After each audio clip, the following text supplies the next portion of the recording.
apa yang perlu ada sekarang ini adalah siasatan. This man, iaitu Mr. Ong Eng Kiong, deserves justice. Kalau sekiranya beliau ditumbuk di mana-manalah, tapi dalam kes ini ditumbuk di bahagian muka dengan sengaja, tanpa apa-apa provokasi, tanpa orang itu tumbuk dalam keadaan mempertahankan diri dia, then there must be justice and appropriate action, full stop.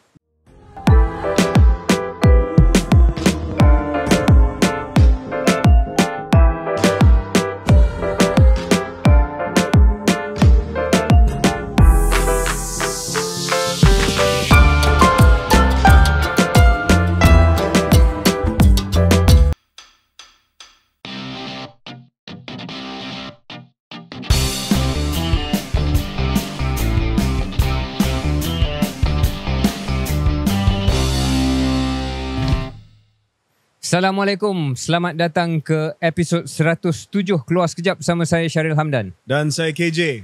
KJ, kita di mana ni KJ? Di mana? Kita di satu tempat yang sangat-sangat special. Penaja kita untuk episod 107, lokasi retreat KS, keluarga KS. Untuk makluman pendengar dan juga penonton setia Keluar Sekejap, semua staff KS kecuali seorang yang ada MC, tetapi hampir dia kata semua gastrik. Dia kata gastrik, tak akan sebut nama dia, Bobby. Hampir semua warga KS sedang berkemah. Berkemah di Gopeng, Perak, iaitu di Rock Garden dan Himalaya Camping Resort. Wow. Apakah tempat ni KJ? Siapa punya tempat ni? Tempat ni tempat yang sangat, orang kata apa? Glamping . Dia macam glamping lah. Nampak macam glamping. Dan untuk makluman pendengar dan penonton, kalau ada bunyi sungai tu, memang sebab ada sungai. Betul. Ada sungai di belakang set KS pada hari ini. Sungai ini nama apa, Komen? Sungai Jahang. Sungai Jahang. Ya. Dan tempat ini terletak tidak jauh daripada Gua Tempurung. Tadi saya masuk gua. Saya masuk gua mencari penyokong Newcastle dan juga Man City. Ya, penyokong Newcastle tidak ada dalam gua. Sebab kami dah biasa. Tidak ada kekecewaan. Ya. Untuk makluman pendengar dan penonton setia Keluar Sekejap, Rock Garden dan Himalaya Camping Resort ini adalah satu tempat pelancongan di Gopeng, Perak, tidak jauh daripada exit Lebuh Raya Utara Selatan, dan di sini ada beberapa bentuk penginapan. Boleh duduk dalam kemah, boleh duduk dalam bilik, boleh duduk dalam iglu, boleh bawa tent ataupun kemah sendiri dan pacak kemah sendiri di campsite yang disediakan oleh pemilik. Pemilik dia siapa, Syaril? Pemilik dia kawan kita. Dah sebut dah nama dia tadi. Datuk Mukarrabin. Datuk Mukarrabin. Siapa Datuk Mukarrabin ni? Datuk Mukarrabin ni dulu DQ. Nama dia DQ. Nama glamour dia DQ. Disqualified. Dia seorang sahabat kita lama daripada dunia politik dulu. Sekarang ni saya tak tahulah dia parti mana.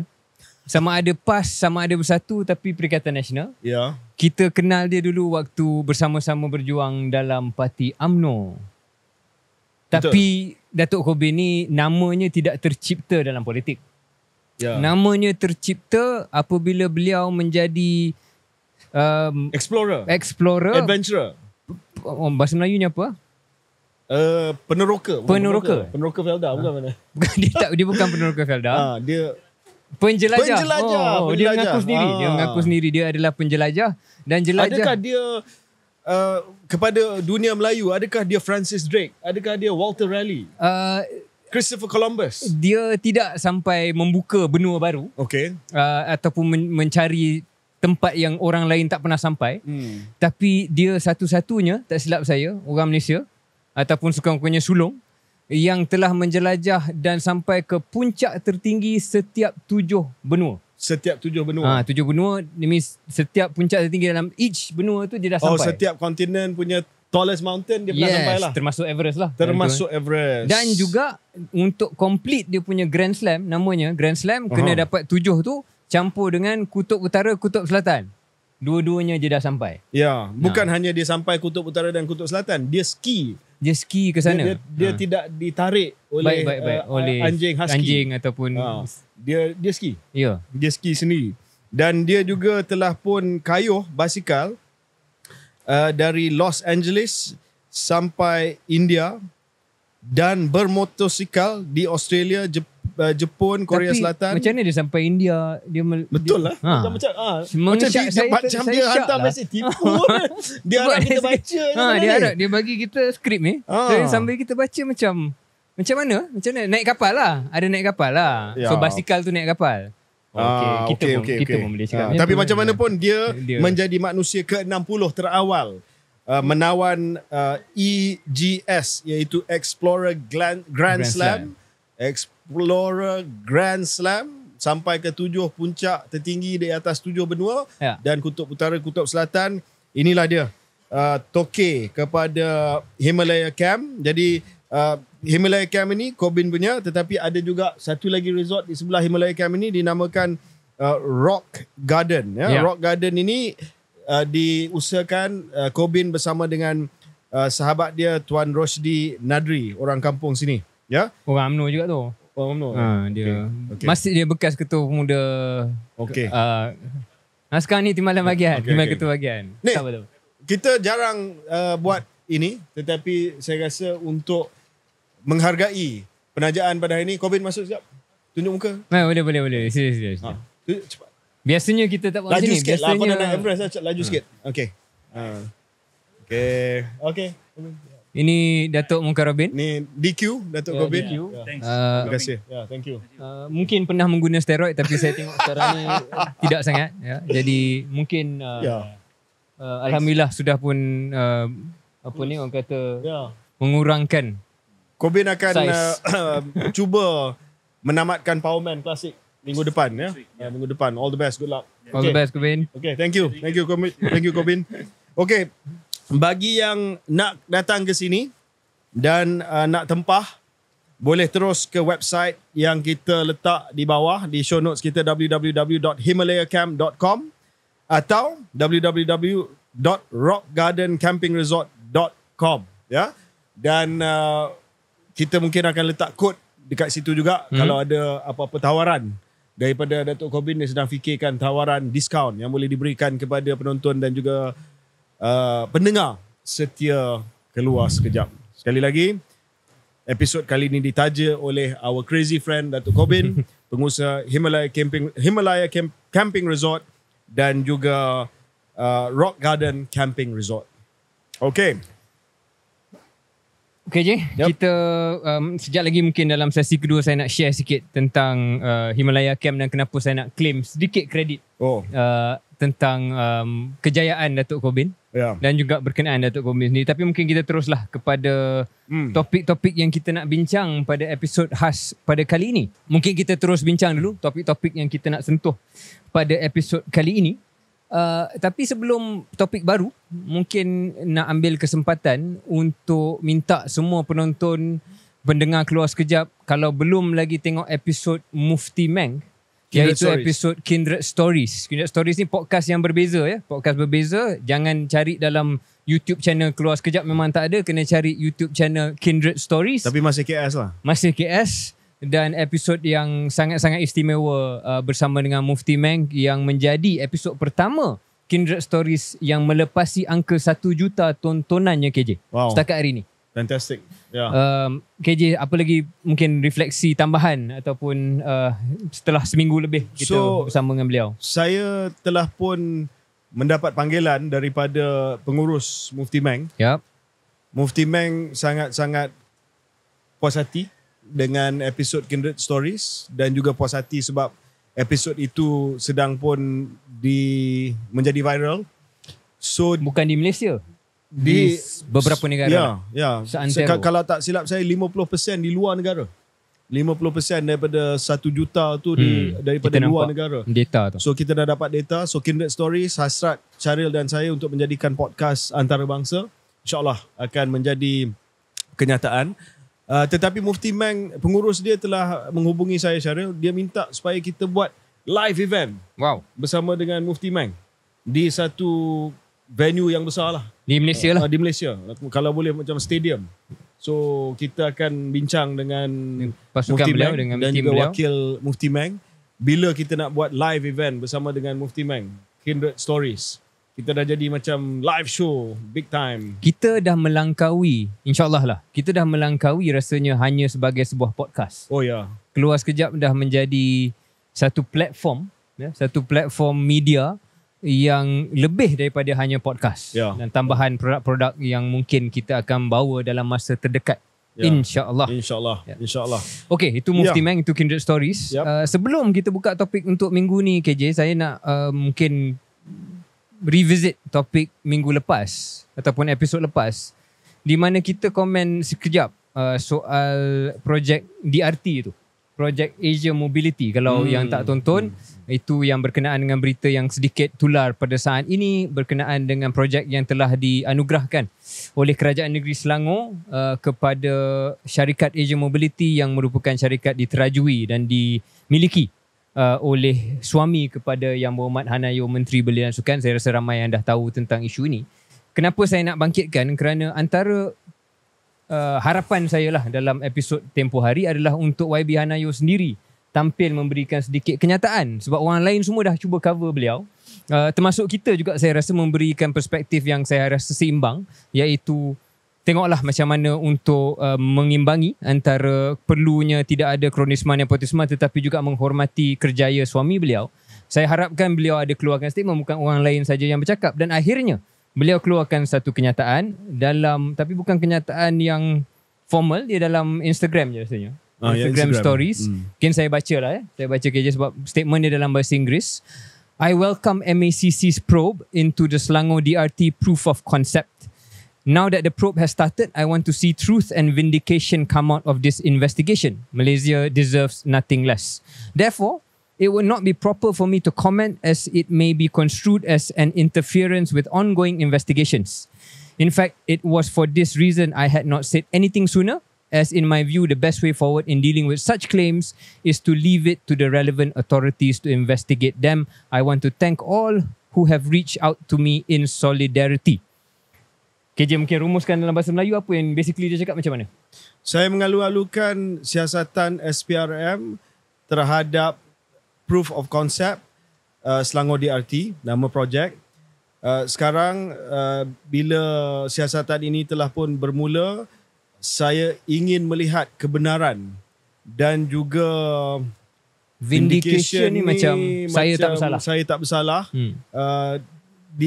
Terhasil daripada siasatan ini, orang Malaysia, rakyat Malaysia, negara Malaysia mengharapkannya ataupun deserve nothing less.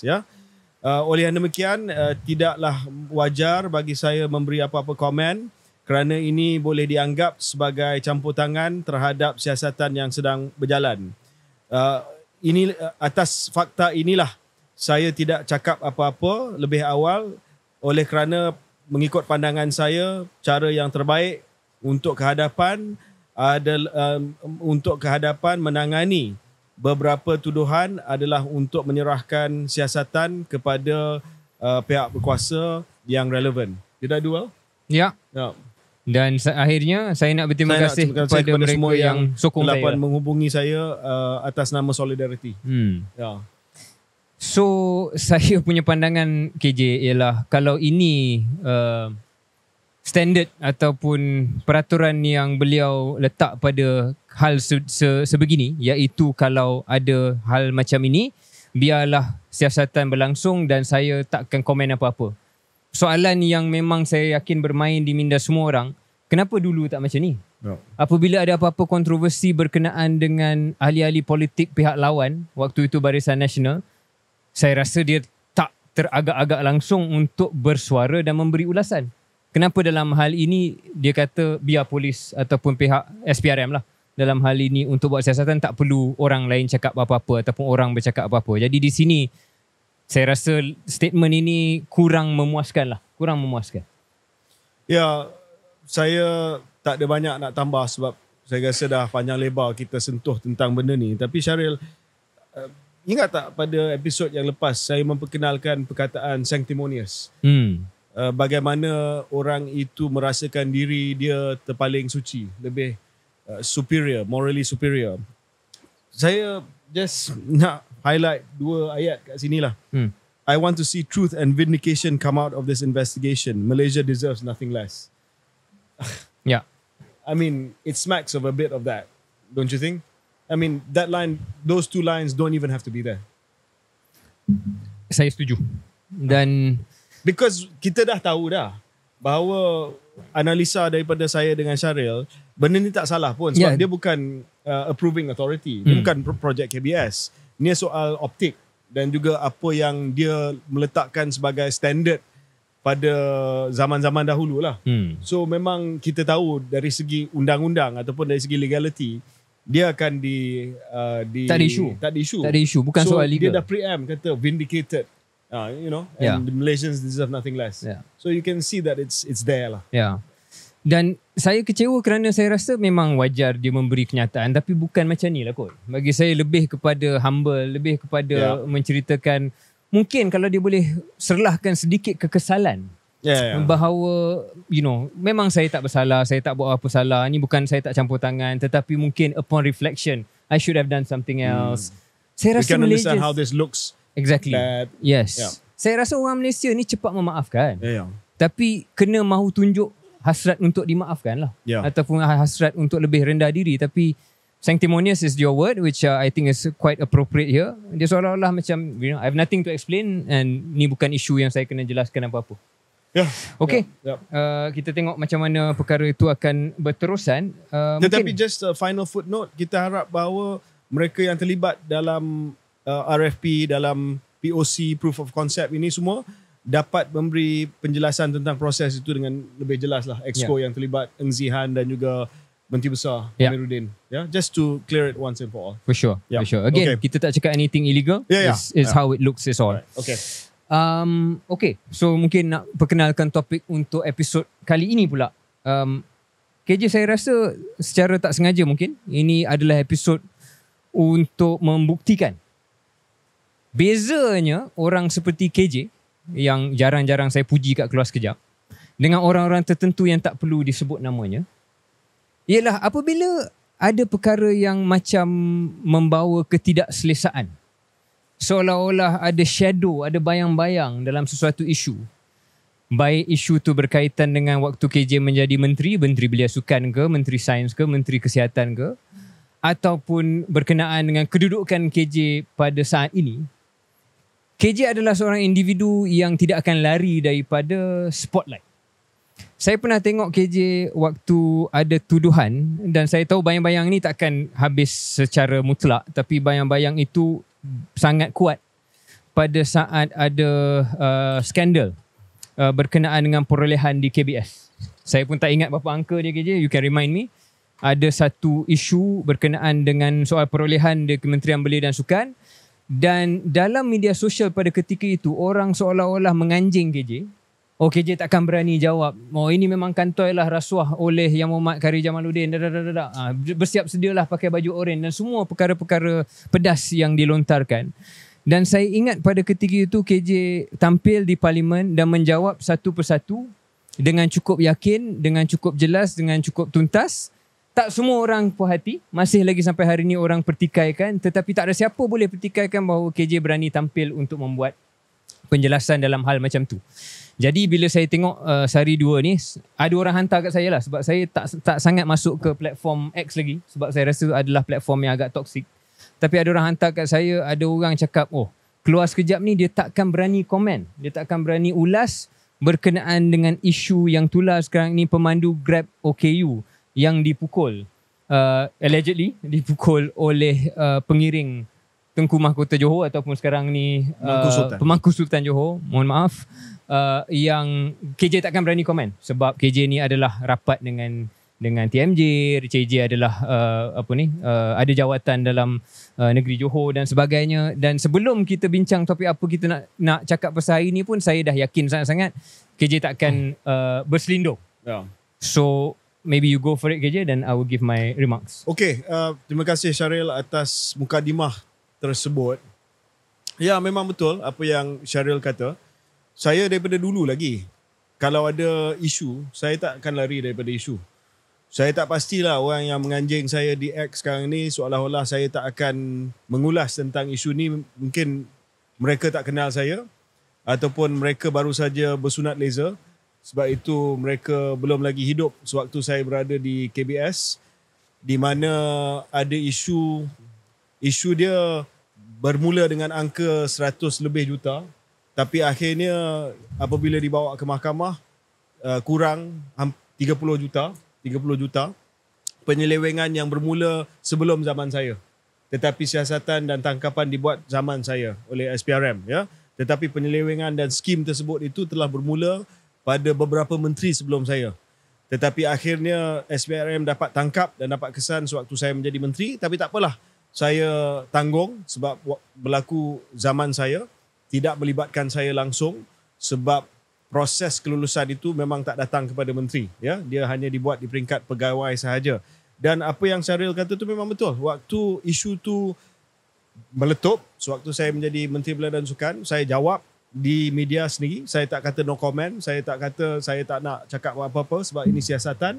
Saya explain satu persatu dan saya serah kepada SPRM dan PDRM untuk buat siasatan pertama. Yang kedua, bila tiba waktu sesi parlimen, saya sendiri pergi parlimen dan saya memberi penjelasan. Dan cara saya masih lagi ingat, saya diri di parlimen, di Dewan Rakyat, dan saya jawab setiap soalan. Ada setengah menteri, apabila ada isu kontroversi, dia akan pergi parlimen untuk sesi soal jawab ataupun sewaktu menjawab perbahasan, dan dia akan menggunakan technical escape lah. Kadang-kadang dia akan kata tak cukup masa, ataupun saya akan memberi jawapan bertulis, ataupun dia akan kata ini tak relevan dengan soalan asal ataupun perbahasan yang sedia ada. Saya minta speaker, saya kata speaker, saya nak jawab semua. Saya minta masa tambahan. Sebab saya tak nak benda ni menjadi ataupun berlarutan. Seolah-olah saya tak berani untuk menjawab. Dan saya jawab. So lepas saya jawab yang last tu, saya berdiri kat situ, saya kata, is there no one else? Of course, there was no one else lah. Then I sat down. So dalam hal ini juga saya tengok di beberapa media sosial, laman media sosial, platform media sosial, ada yang kata, confirm lah, KS, KJ lah, tak akan sentuh isu pemukulan ataupun isu di mana Mr. Ong In Keong, iaitu pemandu Grab, telah pun membuat laporan polis kerana didakwa oleh beliau ditumbuk di muka oleh pengiring keselamatan kepada pemangku Sultan Johor Tengku Ismail, iaitu di sebuah hotel di Kuala Lumpur pada 28 hari bulan Mei 2024. Orang kata, mesti tak ada telur lah, no balls to discuss about this. Well, I mean, clearly you don't know Syahril, you don't know myself. You know, we are not going to hide. Kita bukan, ada tak Syahril dengar mana-mana menteri address ataupun sentuh pasal benda ni? So yang pertama, the question is, okay, we are going to talk about it now, yeah, to prove that we are fine to talk about anything. There's nothing that we won't talk about other than personal family matters lah. But there's nothing else. There's nothing that we won't talk about on Keluar Sekejap.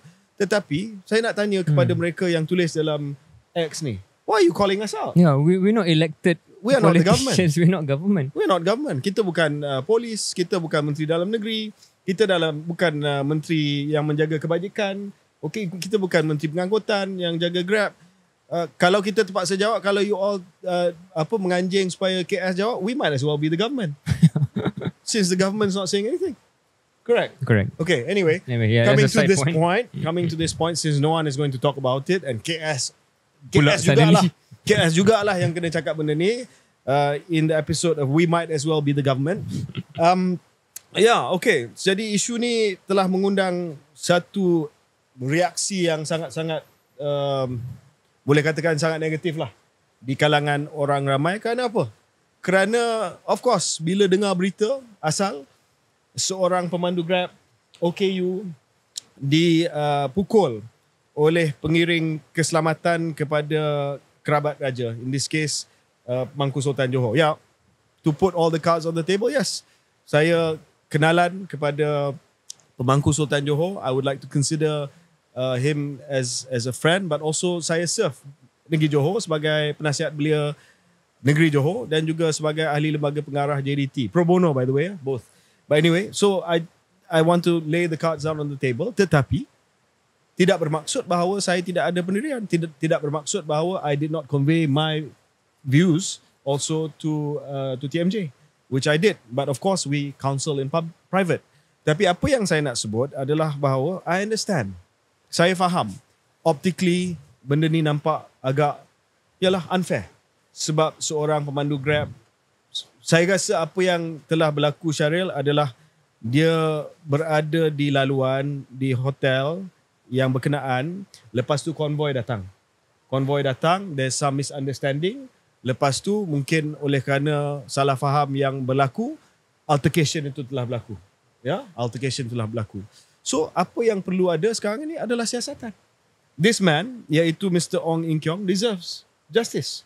Kalau sekiranya beliau ditumbuk di mana-manalah, tapi dalam kes ini ditumbuk di bahagian muka dengan sengaja, tanpa apa-apa provokasi, tanpa orang itu tumbuk dalam keadaan mempertahankan diri dia, then there must be justice and appropriate action, full stop. Dan perkara ini saya sampaikan kepada Pemangku Sultan. Dan Pemangku Sultan pun telah keluarkan kenyataan, which I think is a statement yang perlu kita juga baca dan perlu kita hadam. Sebab Pemangku Sultan kata, dia pun tak tahu bahawa insiden ini telah berlaku. Dan saya rasa Syaril pun pernah kerja dengan Perdana Menteri Amat Berhormat Datuk Seri Ismail Sabri sebagai ketua kerajaan dan Syaril sebagai penasihat. Syaril pun pernah ikut Tok Ismail pergi ke majlis-majlis rasmi. Konvoi dia panjang.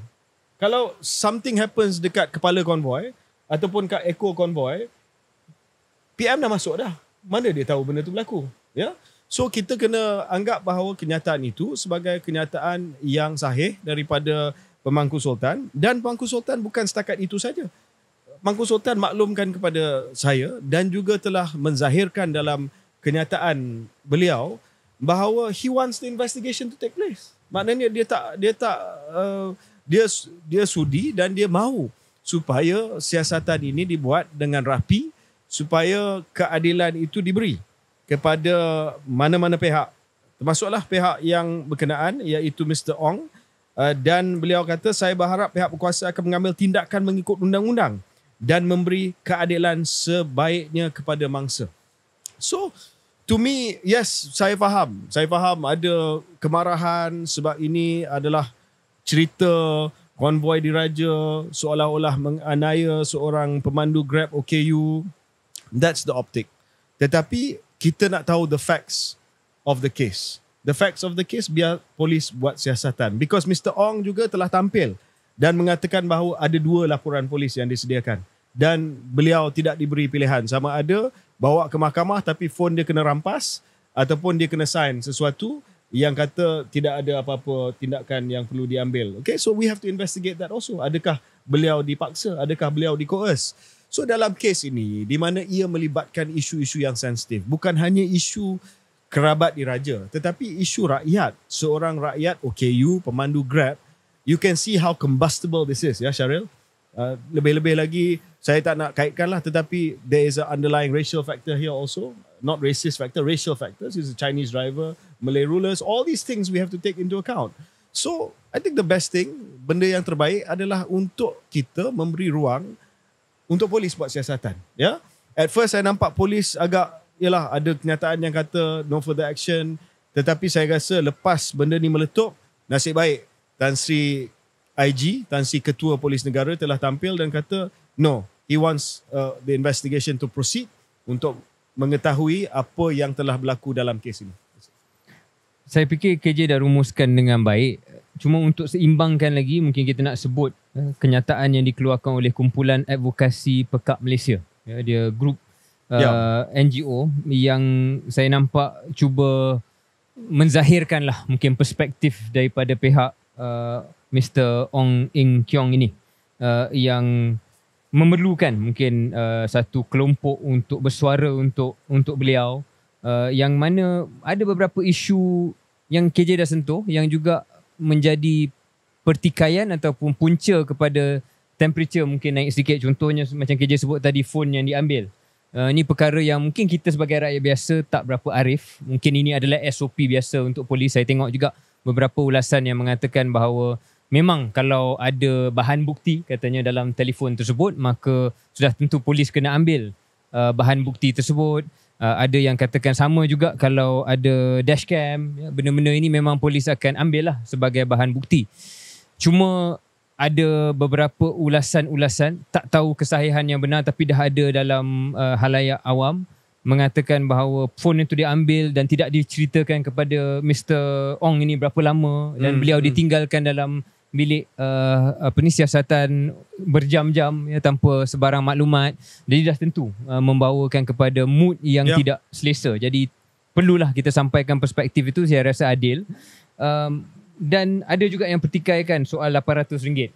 Katanya bahawa bila diberi pilihan kepada Mr. Ong untuk tarik balik kes kononnya, dan dia boleh diberikan pampasan, kalau saya tak tahulah istilahnya apa yang betul, dengan RM800 itu maka report itu boleh ditarik balik. Jadi ada yang pertikaikan, adakah benda ni lazim, adakah benda ni biasa. Jadi mungkin ini juga antara perkara yang pihak polis kena siasat, boleh siasat. Dan kalau ini adalah SOP yang biasa, kalau boleh share kepada orang. Sebab saya dengar daripada seorang sahabat bahawa soal tarik balik kes dan polis tak teruskan siasatan ini bukan dalam hal ini, tapi secara lazimnya memang wujud. Of course. Memang wujud. Kalau pengadu tu dia kata dia tak nak continue, exactly. tak continue lah. Dia kata contoh yang lazim lah adalah soal I shouldn't laugh, but soal domestic abuse. Ataupun ada laporan berkenaan dengan sebarang isu keganasan domestik yang mungkin suami, isteri dan sebagainya. Kadang-kadang ada satu pihak akan tarik dan polis akan cek, okay, you sure nak tarik? Bila tarik tak ada siasatan lanjut, kecuali ada jelas ada kesan lebam, jelas ada keganasan yang telah berlaku. Itu tarik tak tarik, polis akan teruskan siasatan. Jadi perkara-perkara terperinci seperti ini yang bila ditambah dalam perbincangan dan tidak dijelaskan dengan, tidak dijernihkan, boleh membawa kepada spekulasi yang negatif lah. So I think the merits of the case tu clear. Soal biarlah polis teruskan siasatan, but the subtext, macam KJ sebut, itu yang membuatkan benda ni combustible ataupun berisiko untuk menjadi benda yang boleh meletup lah, because of the power distance kan. Because you cannot have a bigger power distance, of course, antara seorang kerabat diraja dan seorang OKU yang kita faham. Walaupun mungkin dari segi meritnya ada akan kata memang pengawal tu buat kerja dia memang ditugaskan untuk berkeras, walaupun tak perlu untuk sampai ke tahap itu, tetapi memang kerja-kerja pengawal ni kita boleh bayangkan dalam high pressure situation kan. So all of these things, I think is two separate things lah. The merits of the case, we give both sides equal ataupun ample room, dan juga the subtext needs to be managed well. Saya rasa nak tambah dua perkara lah, Syaril, sebab kita nak dapat keadilan untuk semua pihak, sebab kita nak dapat keadilan untuk si pengadu iaitu Mr. Ong, pemandu Grab, dan juga kita nak dapat keadilan untuk orang yang dituduh juga, sebab sekarang ni terlalu banyak spekulasi. Dan kalau benda tu seperti mana yang disebut oleh TMJ, pemangku Sultan, bahawa dia tak tahu apa-apa berlaku sebab benda ni berlaku di belakang ataupun bila dia dah masuk dah dan dia tahu pun hari esok, I think it's only fair to him also supaya dijelaskan bahawa dia tak terlibat langsung dalam hal ini. Itu yang pertama. So keadilan untuk semua pihak, terutamanya untuk Mr. Ong, sebab dia adalah orang yang menjadi mangsa dalam keadaan pada hari ini. Yang kedua adalah, Syaril, ini poin yang lebih orang kata teknikal lah, Ini berkenaan dengan pengiring keselamatan, pengiring keselamatan. Saya tahu dan saya sangat-sangat menghargai kerja yang dibuat oleh PDRM, terutamanya pengiring-pengiring keselamatan UTK dan juga daripada bahagian pengawal keselamatan VIP, sebab mereka macam Syaril katalah, very high pressure job, mereka tak tahu risiko itu datang daripada mana. Dan kadang-kadang konvoi kereta tu konvoi yang bergerak, mereka kena keluar awal. Kalau ada apa-apa halangan di hadapan mereka, mereka dilatih dan menjadi tanggungjawab mereka untuk clear halangan tersebut, termasuklah kereta yang park kat situ dan sebagainya. So kita kena faham, dan kita mungkin daripada PDRM boleh menerangkan kepada orang ramai keadaan-keadaan tertentu bila ada orang kenamaan, termasuk PM, kerabat diraja. Untuk makluman pendengar dan penonton keluar sekejap, ini maklumat tambahan, learning moment. Menteri biasa tak ada outrider. Menteri biasa tak ada outrider kecuali Perdana Menteri, Timbalan Perdana Menteri, Menteri Dalam Negeri. Dan praktis ni saya tak pasti. Menteri Pertahanan dia guna military police. Saya selalu tanda tanya, military police ni dia ada kuasa atas jalan raya ke tak? But anyway, that most ministers of defence have a military police escort. Ya, saya pernah tengok dulu Syaril ada yang mengarut juga di BKL, dia pakai penguatkuasa di BKL juga. Tapi I won't say whom lah. Ya. Tetapi yang layak pakai PM, TPM, sekarang ni 2 TPM, Menteri Dalam Negeri.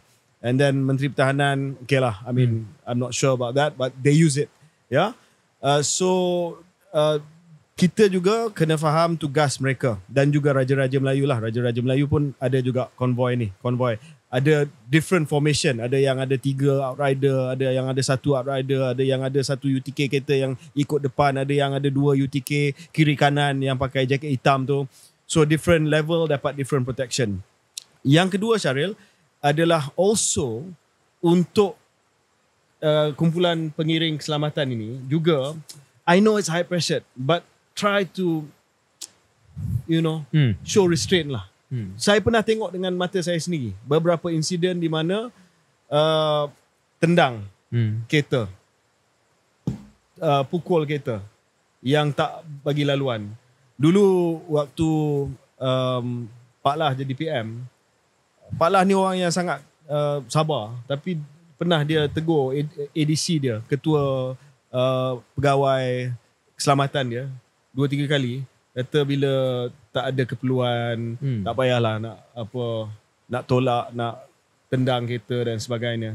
So they adjusted. So I think maybe IGP boleh melihat kepada perkara ni lah. Saya rasa kita leave it at that. Yeah. Leave it at that. Okay. Nak lagi sebelum break, satu lagi topik KJ. Saya rasa kita break dulu kot. Break dulu? Break dulu.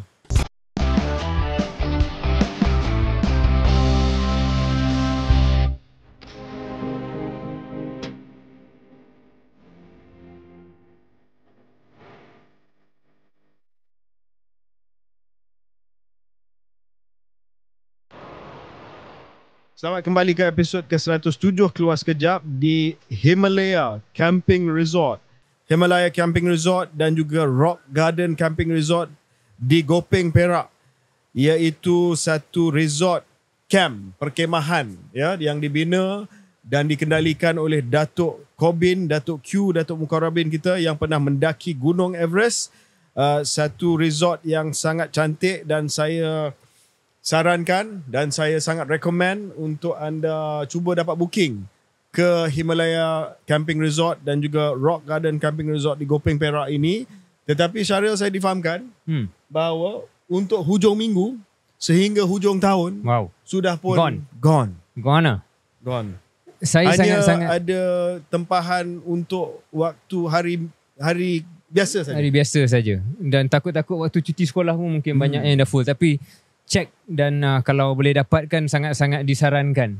Saya berseluruh tadi KJ bahawa saya nak ambil kredit sedikit. Seluruh je lah. Kerana sebenarnya kali pertama Datuk Mukarrabin tiba di tapak ini adalah bersama dengan saya. Bersama dengan saya. Sebab waktu saya merupakan naib ketua pemuda UMNO Malaysia, dia dah beli dah tempat dia? Dia belum beli lagi. Dia datang dengan saya sebab saya nak buat whitewater rafting. Saya ni minat whitewater rafting. Satu lagi aktiviti selain daripada masuk gua. Siapa yang tak nak masuk gua bolehlah pergi whitewater rafting. Saya nak buat whitewater rafting dengan kawan-kawan politik lah di Perak. Jadi saya kumpul, terus saya ajak kawan-kawan untuk datang. Dia datang sekali dan di situ dia tengok, nampak daya keusahawanannya dah ada pada ketika itu dan dia, it click in his mind. Dia kata benda ni boleh dibangunkan ni. Dan dia dah mula tanya dah, ni tanah macam mana nak dapat dan sebagainya. Dan saya sangat berbanggalah dengan sahabat kita. Walaupun kadang-kadang saya sindir dia, saya kacau dia, steroid dan sebagainya, but I'm actually very proud that he's gotten this to the point yang macam KJ kata dah fully book sampai ke hujung tahun. Jadi Himalaya camping yang ada di Gopeng ini. Whitewater rafting dalam bahasa Melayu itu apa? Perakitan adalah rafting. Whitewater perakitan air putih.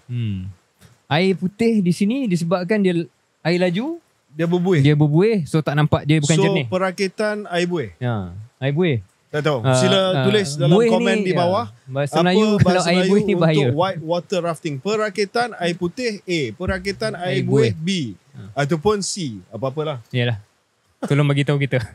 Okey, KS sebagai pejuang bahasa Melayu. Ya. Tengah hujan ya? Tengah hujan. Tengah hujan ni. Okay. Alright. So adalah kawan-kawan yang hadir kat sini, termasuk kawan-kawan daripada UMNO yang tak berani datang di belakang kamera, tapi ada lagi kawan-kawan UMNO kita yang datang ke sini. Terima kasih. Okay. Kita nak masuk ke topik seterusnya, KJ. Ada satu lagi topik ataupun isu yang saya dianjing. Penganjingan ni dah lama sedikit. Penganjingan ni dah lama, dan sebenarnya penganjingan ni dah mula daripada dulu lagi waktu KJ masih lagi seorang menteri. Tapi saya rasa ada beberapa perkara yang berlaku mutakhir ini yang membuatkan ini momen yang baik untuk KJ sekali lagi tampil seolah-olah masih lagi dalam kerajaan. Kerana ini pun satu isu yang saya rasa kerajaan hari ini patut ulas tapi tak ulas, iaitu isu apa? Isu vaksin. Isu vaksin AstraZeneca dan kesan samping darah beku.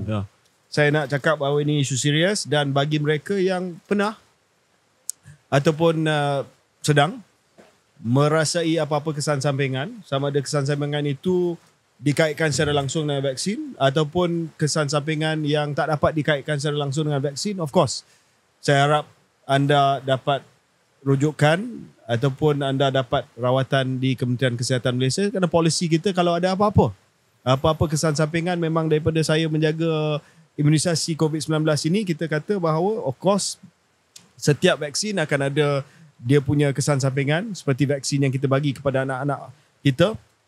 Tetapi kalau ada apa-apa kesan sampingan yang serius, termasuk alahan ataupun kes pembekuan darah dan sebagainya, memang kita akan bagi rawatan yang lengkap, dan juga ada beberapa kes juga, Syaril, yang dirujuk untuk mendapat pembayaran pampasan dan pernah dibuat oleh Kementerian Kesihatan Malaysia. Semua sebelum saya terangkan isu ni, ada dua perkara yang saya nak sebut. Pertamanya, sekali lagi, isu yang orang kata saya tak akan cakap dan saya tak pernah cakap. Tapi saya pernah cakap dan saya pernah jawab di Dewan Rakyat banyak kali tentang isu ni. Tak pernah ada isu vaksin yang bangkit sewaktu saya menjadi Menteri Penyelaras program imunisasi COVID-19 ataupun selepas itu sebagai Menteri Kesihatan yang saya tak jawab di Dewan Rakyat. Berkali-kali saya ditanya dan berkali-kali saya jawab. Jadi komen-komen yang kata saya tak nak jawab, saya takut nak jawab, memang tak betul lah, sebab saya telah pun jawab dan saya masih lagi jawab pada hari ini. Yang kedua, apa yang Syaril kata tadi. Syaril, saya tak pasti, saya tak tahu kenapa benda isu macam ini, walaupun berlaku pada zaman saya dan juga zaman Tan Sri Datuk Seri Dr. Noor Hisham Abdullah sebagai Ketua Pengarah Kesihatan, tidak boleh juga dijawab oleh menteri yang sedia ada dan ketua pengarah yang sedia ada. Ya, memang betul. Saya dan Dr. Hisham, menteri dan juga ketua pengarah pada waktu itu, kita dah jawab dan kita akan jawab. Hari ini saya jawab. Minggu lepas kalau tak silap saya, mantan ketua pengarah Tan Sri Dr. Hisham sendiri yang jawab. Dan dia keluarkan satu kenyataan yang saya akan rujuk juga. Tetapi yang agak krik-krik sekarang ni adalah menteri yang sedia ada. Dan juga ketua pengarah yang sedia ada. Datuk Seri Dr. Zulkifli Ahmad dan juga Datuk Dr. Razi, Ketua Pengarah Kesihatan. Ya, memang mereka tidak terlibat dalam membuat keputusan, itu saya dengan Dr. Hisham, tetapi dia ada existing current sitting minister dan juga Director General. Ini adalah institutional answer, bukan personal answer. Saya bukan jawab atas nama KJ, saya jawab atas nama mantan Menteri Kesihatan yang sepatutnya dijawab oleh Menteri Kesihatan pada hari ini. Dia jawab bagi institusi. Dia jawab bagi program, bagi pihak program imunisasi COVID-19. Jadi, I don't know whether it's political. I don't know whether it is... I tend to think it's political lah, Syaril, sebab Dr. Zul dengan Dr. Razi ni bukan incompetent. Dia okey lah. Ya. Tak, saya rasa macam janggal sikit kerana ketua kerajaan PMX adalah orang yang sangat front-footed. Bila ada apa-apa isu, dia selalu bercakap. Tapi saya tak tahu kenapa kabinet dia, termasuk isu yang kita sebut awal episod tadi, macam ramai pula ahli-ahli kabinet yang mau diam, lebih suka diam daripada front-footed and explain something. Mungkin mereka sudah pun di kalangan mereka merumuskan bahawa the path of least resistance to success, The silence. jalan ke puncak Yang paling kejayaan tidak berliku. yang paling mudah adalah untuk tak cakap apa-apa. Sebab bila tak cakap apa-apa, tak mengundang apa-apa kemarahan. Dan dalam lautan kesederhanaan, in a sea of mediocrity, which is the cabinet today, that's the best way to do it lah. Dalam lautan kesederhanaan, cara untuk saya menyelah adalah untuk tidak buat apa-apa. Ini berbeza daripada kabinet-kabinet dulu KJ. Kalau itulah secara KJ sifatkan, di mana ada ramai stars dalam kabinet. Ada ramai yang ke depan yang ada ambil karisma yang sedia ada tu untuk lebih memprofilkan diri dan sebagainya. Nampak kabinet kali ni everything is left to number one. Well, I don't know.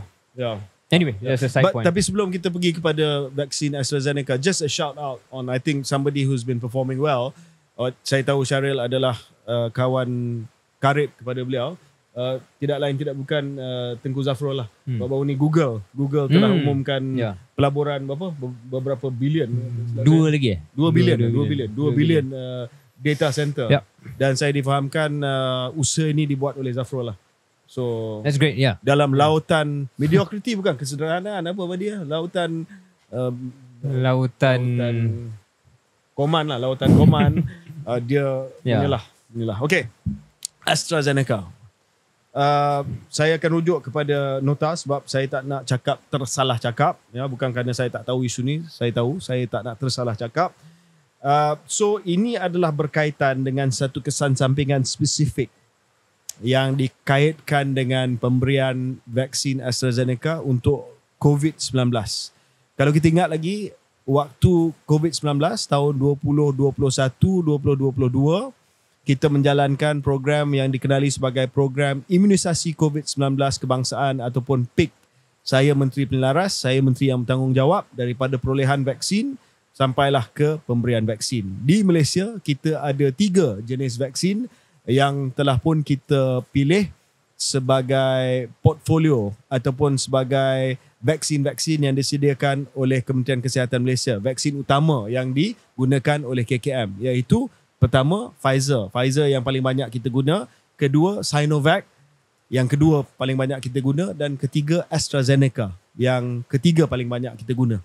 Tiga-tiga vaksin ini adalah vaksin-vaksin yang berbeza-beza. Pfizer adalah mRNA. Sinovac adalah inactivated vaksin yang klasik lah, yang digunakan daripada zaman-zaman dulu. Dia nyah kuman vaksin itu, lepas tu dia masukkan virus yang telah dibunuh supaya antibody kita kesan virus tersebut. Yang ketiga adalah viral vector. Dalam kes ini adalah AstraZeneca yang menggunakan satu vektor yang masuk virus tersebut. Dalam kes ini adenovirus yang digunakan oleh AstraZeneca. Anyway, that's the technical explanation. Dia 3 platform yang berbeza-beza. AstraZeneca. Okay? AstraZeneca ini dikaitkan dengan satu kesan sampingan, iaitu darah beku ataupun vaccine induced immune thrombotic thrombocytopenia ataupun VITT. Penyakit di mana darah beku bersama dengan sel darah kuning menjadi kurang. Very specific, ya. Kenapa isu ni tiba-tiba meletup sedangkan isu ni dah lama, ya, pemberian vaksin pada tahun 2021, 2022. Kebanyakan daripada kita kalau buka MySejahtera kita dan tengok kepada kad kuning tersebut, ia akan menunjukkan tahun-tahun yang saya sebutkan tadi, ya. Ia menjadi satu isu yang besar kerana 2 perkara. Pertamanya, dalam dokumen mahkamah baru-baru ini didapati bahawa AstraZeneca telah pun memberi keterangan dalam dokumen mahkamah bahawa vaksin AstraZeneca dikaitkan dengan VITT, pembekuan darah. Dan ini dianggap sebagai bukti bahawa AstraZeneca tahu bahawa vaksin AstraZeneca boleh menyebabkan VITT ataupun pembekuan darah. Beberapa minggu selepas itu, Syaril, AstraZeneca buat pengumuman bahawa mereka akan menarik vaksin COVID itu daripada pasaran.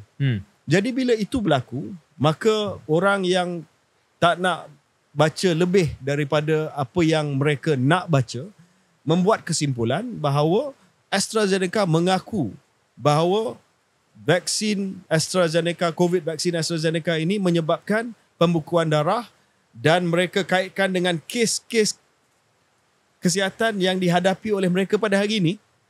Dan juga mereka kata tindakan AstraZeneca menarik produk itu, vaksin itu daripada pasaran adalah tindakan mengaku bahawa vaksin itu adalah vaksin yang bahaya.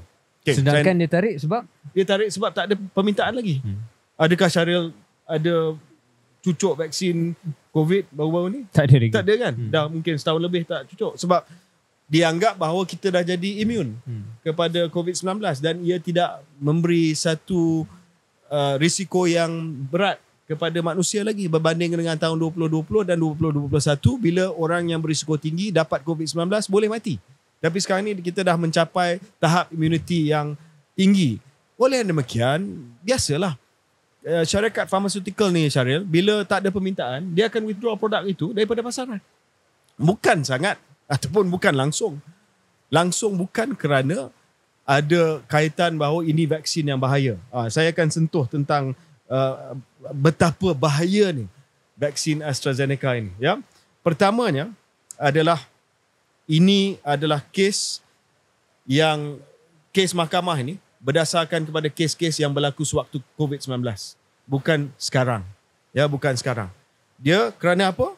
Kerana perkara pembekuan darah VITT ni, Syaril, dia hanya berlaku dalam tempoh masa 4 hari hingga 4 minggu selepas menerima vaksin. Dan pemberian vaksin AZ yang terakhir di Malaysia ni 2 tahun lepas. So macam manalah orang yang kata saya ada blood clot pada hari ni boleh salahkan vaksin AZ sedangkan mereka dapat vaksin AZ 2 years ago. Dan kita sendiri keluarkan advisory, Syaril, sewaktu saya berada di tempat jawatan menjaga vaksin ini, Kementerian Kesihatan pada waktu pemberian vaksin menyatakan bahawa VITT ini boleh berlaku dalam sela masa 4 hari sehingga 4 minggu selepas vaksinasi. Dan kita telah pun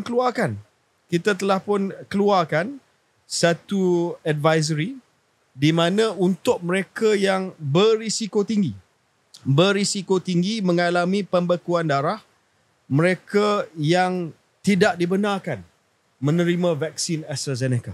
So we already had the advisory sewaktu program imunisasi berjalan bahawa kalau ada sejarah blood clot, we cannot give the AstraZeneca to you.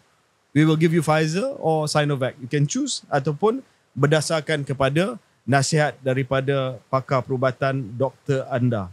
Selain langkah-langkah yang saya sebutkan tadi yang berjaga-jaga ni, Syaril, insiden kesan samping darah beku VITT yang saya sebutkan tadi tu, iaitu 4 kes berlaku dalam 1 setiap juta. Kalau kita bahagikan 4 kes dalam 1 setiap juta suntikan, jawapan dia adalah 0.0004%. Bandingkan dengan risiko untuk mendapat pembekuan darah daripada jangkitan COVID berbanding dengan vaksin AstraZeneca, berapa? Risiko mendapat pembekuan darah apabila kita dapat COVID, penyakit COVID ni adalah 16.5%. Berbanding dengan risiko mendapat pembekuan darah daripada vaksin AZ 0.0004%. Dalam perubatan, Syaril, saya bukan doktor tapi saya kerja di KKM setahun lebih. Saya diajar oleh pakar kesihatan awam dan juga pakar perubatan. Dalam apa jua ubat yang kita bagi dan juga rawatan yang kita bagi, kita kena mengimbangi antara risk dan benefit. Ya? Dan kita mengimbangi risk dan benefit. Risk ataupun risiko daripada pembekuan darah AZ adalah 0.0004%. Risiko orang meninggal daripada COVID yang berisiko tinggi sangat-sangat tinggi. Risiko dapat pembekuan darah daripada COVID itu sendiri lagi tinggi. Jadi Syaril, bagi saya, kalau kita baca juga kenyataan daripada Tan Sri Dr. Noor Hisham pun sama juga. Beliau cakap benda yang sama. Bahawa, dan dia tambah juga bahawa kes serangan jantung, stroke, masalah pembekuan darah yang masih lagi berlaku sekarang tiada kaitan dengan vaksin kerana tidak ada lagi pemberian AstraZeneca, vaksin COVID-19 di Malaysia. Jadi tak boleh lah kata ada masalah kesihatan pada hari ini, stroke, serangan jantung dan sebagainya, dan blame vaksin. Dia kena ada causation. Dia kena ada bukti bahawa vaksin itulah yang menyebabkan penyakit tersebut. Dan Syaril, waktu pemberian vaksin AstraZeneca ni, kita buat PPV yang asing tau. Saya keluarkan AZ ini sebab kita tahu bahawa ada risiko pembekuan darah. Walaupun risiko itu sangat-sangat kecil, tapi mengambil maklum tentang risiko tu, walaupun risiko dia sangat kecil, saya keluarkan daripada pemberian vaksin Pfizer dan juga Sinovac, dan kita jadi pemberian AZ ini sebagai pemberian opt-in. Maknanya dia sendiri, penerima vaksin sendiri, kena memilih untuk menerima vaksin AZ, dan kita buat PPV yang khas untuk AZ. Kalau tak silap saya di WTC. So kita dah terangkan dah, sebab saya masih lagi ingat pada waktu itu dah ada berita tentang pembekuan darah. Ada yang kata tak selamat, walaupun kita jelaskan risiko dia sangat kecil. Saya telah mengambil langkah tambahan selain daripada tak bagi kepada golongan yang pernah ada pembekuan darah. Saya kata tak apa, AZ ini kita keluarkan daripada program arus perdana, kita buat sebagai opt-in. Kalau anda tahu tentang risiko dan anda sanggup dan memilih untuk mendapat vaksin AZ, anda boleh pilih untuk buat AZ. Nah, sebab itulah kita ada registration online dan sebagainya sampai website crash. Saya ingat KJ. Sebab saya opt-in. You opt-in. Saya opt-in. So I wanted to get it quick. So it wasn't as part of the mainstream program. It was opt-in because I remember, because of this blood clot lah, walaupun risiko dia sangat rendah, we made it opt-in. Jadi saya rasa saya dah keluarkan sebahagian besar daripada fakta-fakta yang berkenaan Syaril. Syaril boleh mengulas. Tak banyak saya nak tambah KJ. Saya nak cakap tadi sebelum KJ kata, saya pun bukan seorang doktor dah tentu, tapi dalam setiap tindakan dan intervensi perubatan itu bukannya risikonya sifar. Ya, memang sentiasa ada risiko. Dan macam KJ katakan, kena mengimbangi antara kalau kita buat dan kalau kita tak buat, mana lebih teruk. Ya. Itu saya rasa logik yang semua orang boleh hadam. Dan saya pernah lihat daripada geng-geng anti-vaxxer, anti-KJ ni yang suka sangat sampai kata bahawa KJ ni takkan dah confirm masuk neraka lah, apa benda lah dan sebagainya. Dan ayat-ayat sebegitulah ya. Ada yang saya dengar, yang saya baca bahawa KJ pernah mengatakan bahawa vaksin ni tak ada langsung kesan sampingan. Tak pernah saya cakap. Saya ingat waktu KJ jadi menteri, which part saya tahu 2020 ataupun 2021, KJ dah bagi tahu dah tentang apa yang KJ terangkan tadi, iaitu AstraZeneca ni gini-gini dan juga Pfizer sekian-sekian dan sebagainya. Dan kita memang, saya rasa seluruh komuniti antarabangsa pada ketika itu menyedari bahawa ini satu penyakit baru yang kita pun tak tahu kesan jangka panjang ni macam mana. Dan vaksin itu memang melalui proses yang lebih cepat daripada biasa. Tetapi on the balance of probabilities based on evidence yang sedia ada, that was the best thing to do. Dan saya rasa is proven that was the best thing to do. Ya, jadi saya rasa yang mengutuk-ngutuk kata bahawa sekian-sekian ini sebenarnya faktanya pun tak betul. Sebab macam KJ jelaskan, memang dah ada pengiktirafan risiko yang sangat-sangat kecil itu, tetapi non-zero of course.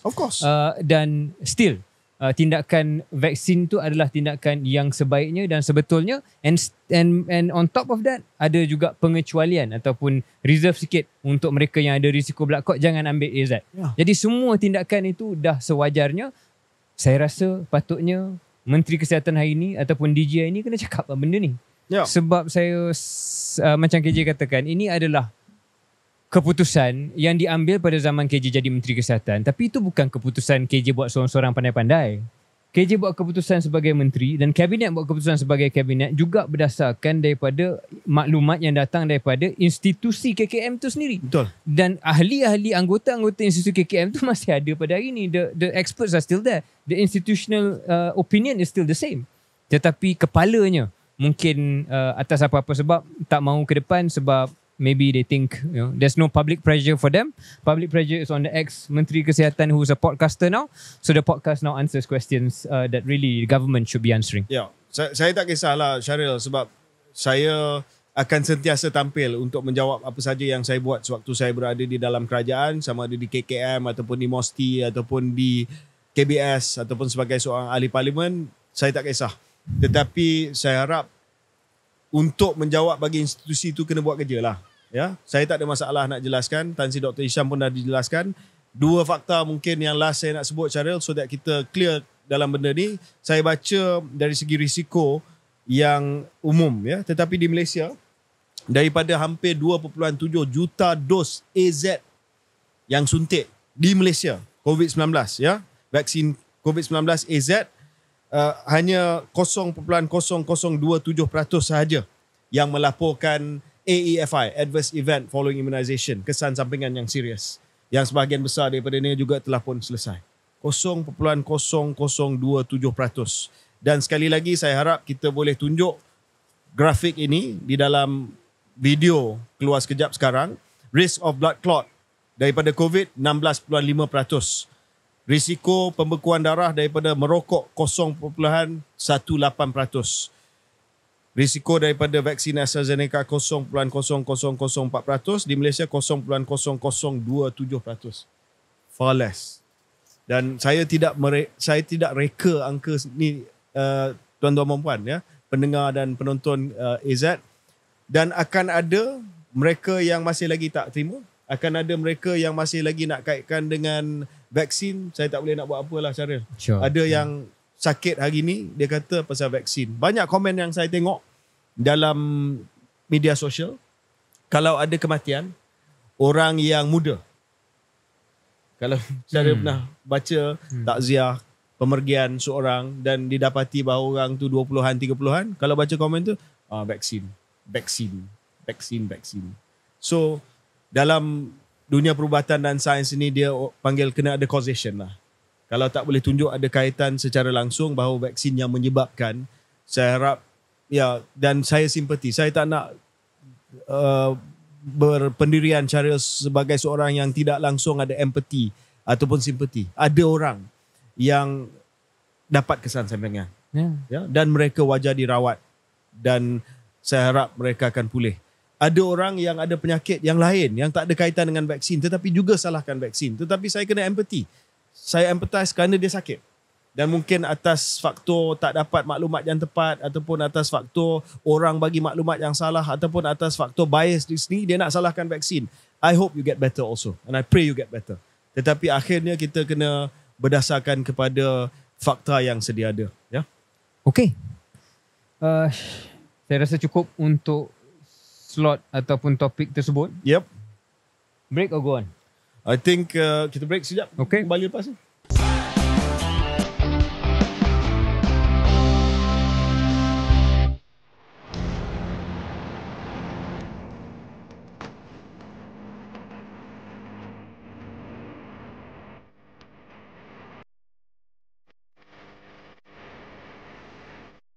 Selamat kembali ke episod 107 keluar sekejap di Himalaya Camp di Gopeng. Kita nak satu segmen yang tak terlalu panjang, menyentuh beberapa topik-topik antarabangsa yang sedang berlaku, tersentuh ringkas-ringkas saja. Ada beberapa pilihan raya yang sedang dan bakal berlaku. Banyak pada tahun ini kita pernah sentuh. Dan dah ada pembubaran parlimen di United Kingdom. Tak pasti pembubaran parlimen ataupun dia prorok parlimen. Basically akan adalah pilihan raya pada 4 Julai 2024. Jadi lebih kurang sebulan daripada sekarang, di mana parti konservatif yang telah pun memimpin negara United Kingdom selama 13-14 tahun menghadapi satu kedudukan yang sangat-sangat genting. Dan banyak penganalisa mengatakan bahawa keputusannya hampir pasti adalah kejatuhan kerajaan konservatif, pemerintahan konservatif dan digantikan oleh parti buruh, parti Labour yang kali terakhir memimpin waktu Gordon Brown mengambil alih dari Tony Blair sebelum beliau kalah dengan David Cameron pada tahun 2010. KJ, anything much you want to say about the elections? Maybe just one thing from me. Biasanya saya agak suka apabila parti buruh menang. That's always been mungkin saya punya kegemaran, center left sedikit. Tapi kali ini saya macam tak kisah sangat sebab pemimpin parti buruh, pendirian Palestin. Ya, pemimpin parti buruh Keir Starmer sangat tidak mencerminkan, menzahirkan satu kedudukan yang sepatutnya lah adalah kedudukan yang kononnya di peringkat barat ni, kalau lebih kiri adalah lebih simpatetik terhadap perkara-perkara anti-kolonial, termasuklah perkara yang berkaitan dengan hak rakyat Palestin. Tetapi Keir Starmer mengambil pendirian yang macam lebih kurang parti konservatif, dan kita lihat beliau juga telah mengambil keputusan untuk tidak membenarkan, dan partinya, kepimpinannya tidak membenarkan beberapa calon yang dilihat sangat-sangat pro Gaza untuk mewakili parti buruh. So it's a very, I don't know, it's basically between a rock and a hard place kalau seorang Muslim di UK hendak tahu siapa yang perlu mereka pangkah. Ya, itu satu penilaian yang menarik. Ada beberapa perkara secara ringkas yang saya nak sentuh. Pertama adalah pilihan raya ini nampaknya akan mengakibatkan kekalahan Parti Konservatif. Dan saya agak sikit bersimpati dengan Perdana Menteri Konservatif Rishi Sunak, iaitu Perdana Menteri pertama yang berbangsa India. Is he the first non-white Prime Minister? Yes, I think. He's the first non-white Prime Minister, not just the first Asian Indian Prime Minister, the first non-white Prime Minister. I think so. Probably, Yeah, probably. I think so. Ya, dan saya bersimpati sebab saya rasa yang pertama, dia sendiri sebagai seorang pemimpin itu tak berapa meyakinkan lah. Ya? Boleh dikatakan bahawa for whatever reason lah, walaupun dia adalah seorang yang highly qualified dari segi pendidikan, dari segi pengalaman kerja dan sebagainya, tetapi dia tidak dapat menangkap imajinasi Britain. Tapi dia mencuba. Dia sangat-sangat mencuba. Walaupun dia banyak fumble. Bro tries lah. He tries. Bro tries hard. But bro's not hitting the right notes. Tetapi saya bersimpati sebab dia memikul beban kesilapan-kesilapan, terutamanya kesilapan dua Perdana Menteri sebelum dia, iaitu Boris Johnson dengan Liz Truss. Liz Lettuce. So because of that, I think compounded. Dia dapat penghujung kepada satu era yang sangat tragic lah. Arguably you can argue since Brexit lah, David Cameron, Theresa May, Boris Johnson, Liz Truss. I mean, there's just no way after all that, even if you have Superman to turn it around, it's tough. Yang pertama. Yang kedua, Labour, Syaril dah cakap dah. Ketiga adalah kesan parti-parti ketiga. Macam saya kata tadi kan, Labour, orang yang haluan kiri ni, yang tak suka kepada konservatif lah. Konservatif ni haluan kanan. Dia orang kaya suka, orang traditional suka konservatif. Dia nak conserve, dia tak nak berubah. So orang yang lagi traditional sukalah konservatif parti. So biasanya orang yang nak perubahan, progresif, dia akan undi Labour. Tapi masalah dengan Labour, dia tak jelas untuk Palestine. So dia akan campak kepada parti ketiga. So mungkin kita akan lihat Green Party akan meningkat daripada progressive vote. Yes. Dan untuk makluman Syaril juga, Sunak dikenali sebagai seorang, macam Keir Starmer juga, dia tak ada di ekstrim. Keir Starmer bukan left wing, dia center left. Sunak pun dia bukanlah right wing sangat, dia center right. Walaupun agak right tapi dia center right. So orang kata dia tak cukup right. So yang nak sokong konservatif, yang tak cukup dapat right wing daripada Sunak, dia akan bagi kepada UK Reform, Nigel Farage punya parti. So mungkin kita akan melihat buat kali pertama kemunculan undi rosak lah, undi third party vote ni lah di Britain.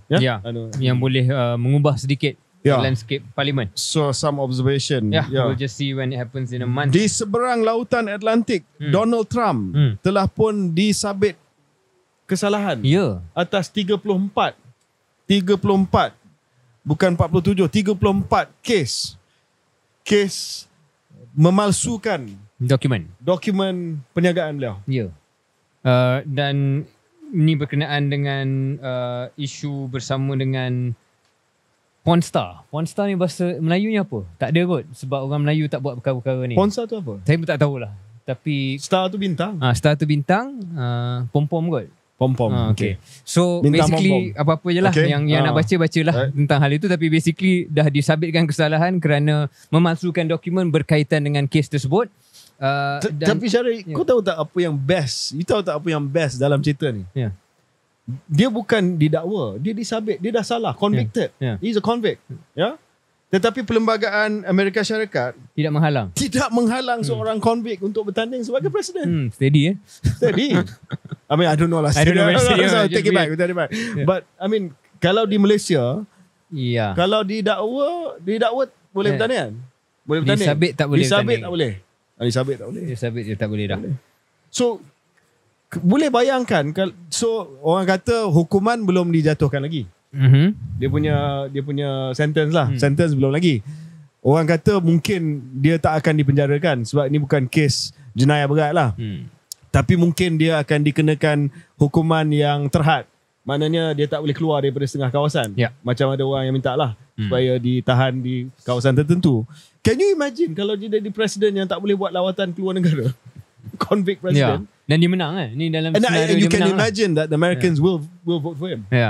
You know? Sangat-sangat janggal lah keadaan ni. Ni satu keadaan yang tak pernah dilalui oleh orang Amerika Syarikat sendiri. Mungkin mereka kena fikir lah. Dia tak banyak pindaan perlembagaan dalam Amerika Syarikat dalam sejarahnya. 20 lebih aja. 20 lebih saja. Mungkin dah tiba masanya apabila Amerika Syarikat ni kalau dia normal balik lah. Kalau dia normal balik, mungkin tak akan normal balik. So kalau Trump menang sebagai seorang convict, sebagai seorang penjenayah, dan kalau wakil Amerika Syarikat, duta Amerika Syarikat nak datang mengajar kita pasal apa undang-undang lah, apa-apalah.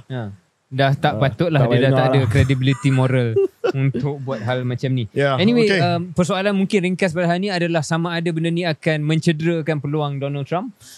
Ini yang saya dengar dalam podcast hari 2 ni, dan macam-macam analisa lah. Ada yang kata benda ni hanya menguatkan beliau, ada yang kata mungkin kita tak boleh nafikan ada golongan atas pagar yang dah susah dah nak sokong dia sebab hal macam ni. Jadi kita tengok sama ada Joe Biden boleh mengekalkan, sama macam UK, dua-dua pun kurang boleh diharapkan dalam soal Palestin. Last thing adalah pilihan raya India yang sambil kita ada podcast ni saya tengok ada alert. Sebab apa? Dalam pilihan raya India ni dia berbeza sikit, negara yang besar. Dia berlangsung lama KJ. Dia berlangsung selama 7 fasa, bermula daripada 19 April dan sehingga 1 Jun, iaitu hari ini. Hari yang kita rekod ini adalah so ini hari last hari last kepada ni lah, the election. I guess it's over lah. Di India. Siapa menang? Yang exit polls ataupun exit pollnya survey adalah Modi dijangka. Narendra Modi memang lama dijangka akan mempertahankan kemenangan itu. Itu memang dah dijangka. Memang dah dijangka. Cuma jurang itu ada yang saya baca dalam seminggu 2 ini mengatakan bahawa ada kemungkinan jurang kemenangan itu majoriti itu tidak sebesar yang diharapkan. Dan dalam hal India ni mungkin satu hari kita boleh bincang dengan lebih panjang. Mungkin kalau ada tetamu yang sesuai KJ kita boleh bincang. Saya pernah tanya beberapa orang, termasuk dalam Kindred Story satu episod kita bersama dengan Junaid Wahidna, pengasas Wahid Invest, yang juga seorang yang berasal daripada India. Saya tanya tentang bagaimana orang Muslim, orang Islam di India mentafsirkan ataupun bagaimana mereka manage keadaan sekarang di mana India dilihat semakin lama semakin Hindu nasionalis di bawah kepimpinan Modi. Dan saya nampak dalam kempen beliau ni ada banyaklah ucapan. Saya tahu KJ nampak tak ucapan yang mana dia dog whistle lah. Modi mengatakan bahawa negara ini adalah milik, kita tahulah milik siapa, dan jangan kita serahkan kepada mereka yang banyak anak. Yang lebih banyak anak ni orang Islam lah. So itu adalah contoh lah di mana the campaign ni untuk makluman pendengar dan penonton adalah coded language. Bahasa yang pakai kod. Kalau kita nak cakap racist, kita tak cakap secara bangsa tu, tapi kita cakap macam tadi lah, bangsa yang ada banyak anak. Orang yang ada banyak anak. Kalau dalam konteks India tu orang Muslim lah. So kita tengok keputusan macam mana, dan kita harapkan adalah apa-apa pun dalam penggal ini tidak sangat ekstrim seperti mana yang kita dah lihat beberapa tahun ini. Okay, jom kita tamatkan dengan recommendation, read of the week dan watch of the week. So for me, I just want to give listen of the week and start of the week KJ, kalau boleh. Then I will do the read of the week and the watch of the week. Yes please. Okay. So mungkin saya terus dengan the listen of the week berkenaan dengan India. ada satu podcast namanya Audio Long Read. Sebenarnya ni pun boleh baca. Tapi saya dengar the podcast version lah. Dia baca, dia suara audio. Namanya ialah berkenaan dengan, tajuknya adalah Amit Shah, Modi's right hand man. Ini adalah, Amit Shah ni adalah Menteri Dalam Negeri India yang dia menjadi jadi Presiden BJP dulu. Tak pasti dia Presiden BJP ataupun dia strongman dalam BJP, parti Modi ini. Dan beliau dalam podcast ini, dalam audio long read ini yang boleh didengar dalam 30 minit 40 minit, diceritakan asal usulnya, bagaimana beliau menjadi seorang yang sangat-sangat penting untuk projek Modi yang sangat-sangat nasionalis. Macam mana beliau menggunakan kuasa dan pengaruh yang ada untuk menekan minoriti, iaitu orang Islam. Bagaimana gunakan kuasa dan pengaruh untuk menekan lawan-lawan politik dan menggambarkan parti Kongres, iaitu parti Gandhi dahulu, sebagai parti yang telah sell out kepada Muslims. Jadi ini salah satu sambungan daripada cerita yang kita cerita tadi. It's a very interesting listen berkenaan dengan the intricacies, apa yang sebenarnya berlaku dalam pentadbiran Narendra Modi ni berkenaan dengan individu inilah yang menjadi satu perkara yang saya tertarik, dan bila saya dengar tu sedih jugalah, tapi it's a very interesting listen. So that's my listen of the week. Shall I go straight to my stat of the week? Stat of the week saya adalah 2000 je. 2000 ni 2000 apa? 2000 kilometer. Kerana kereta yang kita dua tak pakai, iaitu kereta BYD, kita pakai kereta Amerika, Tesla. Kereta BYD ni telah melancarkan satu kereta hybrid EV dan juga petrol yang boleh berjalan sejauh 2000 km tanpa perlu isi minyak, tanpa perlu charge. It's the longest range of any car on the road right now apparently, yang boleh digunakan tanpa any recharge or refueling. So dia dah beat Camry hybrid yang katanya 1300 km dan sudah tentu beat Tesla Model 3 yang hanya 600 km. Wow. So 2000 km BYD. Kita harap model tu boleh sampai ke Malaysia satu hari nanti. Ya, menarik. Okay. Bagi saya, read of the week ataupun bacaan minggu ini, I recommend you read this book also. Saya belum lagi habis, hampir 2/3 saya dah baca. China's Worldview, Demystifying China to Prevent Global Conflict oleh David Dao-Kui Lee. So David Dao-Kui Lee is a think tanker, academic, Tsinghua University, amongst other things in China, university terkemuka di China, and he explains how China sees the world. Okay, you can take it with a pinch of salt because he's Chinese. Chinese view. Yeah, so but you know, amongst other things, he explains that China is not really a revisionist power. It doesn't seek to conquer other countries. Never sought to conquer other countries. Yes, expand some spheres of influence around the region, but never to the extent of taking over. It explains so Taiwan. Dia nak ambil alih tempat Amerika Syarikat ni, bukan cara itulah yang dia fikir. Sebab Amerika Syarikat punya view is that they are a revisionist power. You see, China is saying no, we're actually defending what we think is our turf.